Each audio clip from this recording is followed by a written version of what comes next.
안녕하세요. 림쌤의 10분 역사에 오신 걸 환영합니다. 저는 여러분의 역사학습 가이드 림쌤입니다. 오늘은 수능 세계사 특강 15번째 시간 과학혁명과 근대철학의 발전으로 돌아왔습니다. 지난 시간 우리는 신항로 개척 이후 근대로 가는 과도기에 있는 유럽에 대해 공부했었죠? 그리고 이러한 유럽은 시민혁명과 산업혁명을 거쳐 점차 근대로 나아가는데요. 이러한 근대화의 시작점이 바로 과학혁명과 근대철학의 발전인 것입니다. 그렇다면 과연 과학혁명이란 무엇일까요? 과학혁명이란 16에서 17세기에 일어난 과학의 발전과 이로 인한 세계 간의 변화를 말하고요. 이러한 과학혁명은 이슬람 과학의 영향을 받아 르네상스 시대의 학문으로 발전했습니다. 특히 이 시기에는 현미경 같은 도구의 발명으로 전보다 정확한 관찰이 가능해졌고 이는 과학적 사고방식의 발달을 가져왔습니다. 이러한 과학혁명에서는 특히 천문학과 물리학의 발전이 눈에 띄는데요. 이 중 16세기에 활동한 대표적인 천문학자로 코페르니쿠스가 있습니다. 코페르니쿠스는 천체의 회전에 관하여 라는 책을 저술했고요. 기존의 천동설을 비판하고 지동설을 주장했습니다. 그리고 이러한 코페르니쿠스의 지동설은 17세기 케플러에 의해 수정 보완됐는데요. 케플러는 행성이 태양 주위를 타원형으로 돈다는 사실을 밝혀낸 인물입니다. 또 갈릴레이는 망원경으로 천체를 관측해 지동설을 입증했지만 이로 인해 종교 재판에 회부됐고요. 이에 자신의 주장을 더 이상 펼치지 못했습니다. 또 과학혁명하면 절대 빼놓을 수 없는 인물이 있죠? 바로 뉴턴인데요. 뉴턴은 만유인력의 법칙을 발견했으며 천체의 운동을 수학 공식으로 나타내 기계론적 우주관을 확립한 인물입니다. 이게 말이 좀 어려운데요. 사실 세계사에서는 이 과학적인 내용에 깊게 들어가실 필요는 없고요. 뉴턴, 만유인력의 법칙, 기계론적 우주관 이렇게 연결하실 수만 있으면 됩니다. 그리고 이 뉴턴의 저서 중에 프린키피아라고 있는데요. 이게 은근히 문제나 선지에서 많이 보이니까 추가로 하나만 기억해 두세요. 그리고 의학 분야에서는 하비가 혈액순환론을 연구했다 정도 기억하시면 좋겠네요. 이렇게 이 시기 과학의 발전은 혁명이라고 불릴 정도로 사고관의 변화를 불러왔고요. 이러한 과학적 사고방식은 근대철학의 발전에 기여했습니다. 이 근대철학의 발전은 크게 사회계약론과 계몽사상 파트로 나눌 수 있는데요. 이러한 사상들은 당시의 정치이론에도 많은 영향을 주었습니다. 자, 그럼 먼저 사회계약설부터 들어가 볼까요? 사회계약설은 이런 거예요. 자연 상태에 살고 있던 개개인들이 스스로의 기본권을 보장받고 싶어 합의나 계약을 맺었고 이로 인해 만들어진 게 바로 국가와 사회다. 이게 바로 사회계약설이고요. 이는 자연법 사상을 토대로 확산되기 시작했습니다. 이러한 사회계약설을 주장한 대표적인 인물로는 홉스와 로크, 루소가 있는데요. 이 중 홉스는 인간이 혼란한 자연 상태를 벗어나기 위해 상호계약을 맺었다고 주장했고요. 절대왕정을 옹호했습니다. 홉스의 주장은 간단히 살펴보면 이런 거예요. 사회는 자연 상태에서 그야말로 혼란한 상태이기 때문에 서로 간에 계약을 맺어 사회를 구성했고 이를 절대적으로 컨트롤할 절대군주가 필요하다라는 것이 홉스의 주장입니다.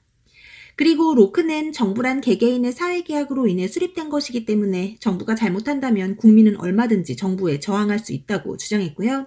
이렇게 국민의 저항권을 강조한 로크의 주장은 그의 저서인 시민정부론에 잘 나타나 있습니다. 특히 로크는 사람들이 사회를 결성한 목적이 사회에서 안전을 보장받기 위함이며 이를 위한 수단은 법률이라고 주장했고요. 이렇게 법률을 만드는 입법부가 국가의 무력에 의해 방해를 받는다면 국민은 힘으로 정부를 제거할 수 있다고 강조했는데요.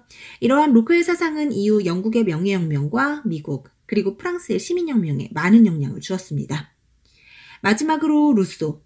이 루소는 일반의지라는 걸 강조했는데요. 일반의지란 개개인이 가지고 있는 좋은 사회를 만들기 위한 공공의 선을 말합니다.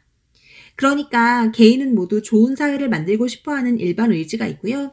그렇기 때문에 인민이 직접 사회를 구성하고 통치해야 한다고 강조했습니다. 이게 바로 인민주권의 원리인데요. 이렇게 국가의 주권은 전체로서의 인민에게 있다는 루소의 주장은 그의 저서인 사회계약론에 잘 나타나 있고요. 이는 이후 프랑스 혁명의 사상적 기반이 되었습니다. 이렇게 사회계약서를 주장한 홉스와 로크, 루소에 대해 만나봤는데요. 사실 이 부분이 교과서나 교재에서 되게 어려운 말로 막 서술돼 있거든요. 근데 너무 깊게 들어가실 필요는 없어요. 사실 딥한 내용은 윤리와 사상에서 다루니까요. 세계사에서는 요 정도만 기억하시면 됩니다. 자, 그럼 다음으로 계몽사상으로 넘어가 볼까요? 이 계몽사상은 18세기에 등장한 사상이고요. 앞서 등장했던 과학혁명과 사회계약설의 영향을 받았습니다. 이러한 계몽사상은 이성과 지식을 중시했고요. 그동안 사회에 뿌리 깊게 자리하던 미신과 무지, 관습, 악습 등을 타파해 진보 사회로 나아가자고 주장했습니다. 대표적인 계몽사상가에는 볼테르와 몽테스키웨, 디드로와 달랑베르, 루소 등이 있는데요. 이 중 볼테르는 관용의 원리와 신앙, 언론의 자유를 강조했고요. 몽테스키웨는 입법과 사법, 행정의 삼권 분립을 주장했습니다. 또 디드로와 달랑베르는 백과전설을 편찬해 계몽사상의 확산에 도움을 주었고요. 루소는 앞에서도 나왔었죠?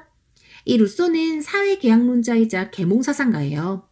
그래서 사회계약에 따른 국가의 성립과 인민주권을 강조했고요. 이는 프랑스 혁명과 민주주의 이념에 큰 영향을 미쳤습니다. 자, 이렇게 계몽사상까지 살펴봤고요. 다음은 17, 18세기의 문화입니다. 먼저 건축인데요. 이 건축은 17세기와 18세기가 명확히 구분됩니다. 17세기의 건축 양식은 공간감을 강조한 바로크 양식이고요. 이를 대표하는 건축물로는 베르사유 궁전이 있습니다. 이 베르사유 궁전은 프랑스의 루이 14세가 만들었죠. 그리고 18세기의 건축 양식은 섬세한 로코코 양식이고요. 대표적인 건축물로는 프리드리히 2세가 지은 상수시 궁전이 있습니다. 이 바로크와 로코코를 구분해서 잘 기억해두세요. 한편 학문에서는 애덤 스미스의 국부론이 대표적인데요. 애덤 스미스는 자신의 저서에서 보이지 않는 손을 주장하며 개인의 활발한 경제활동을 강조했고요. 이로 인해 고전 경제학의 토대가 마련됐다는 거 잘 기억해두세요. 오늘은 과학혁명과 근대철학의 발전, 그리고 17, 18세기 유럽의 문화까지 살펴봤는데요. 오늘 준비한 내용 여기까지입니다. 오늘 내용은 좀 짧았죠? 하지만 오늘 배운 내용들이 앞으로 나올 유럽의 근대화에 엄청난 영향을 미친다는 사실을 잘 기억하시면서 복습하시기 바랍니다. 오늘도 정말 고생 많으셨고요. 구독과 좋아요는 언제나 감사드립니다. 그럼 안녕, 뿅!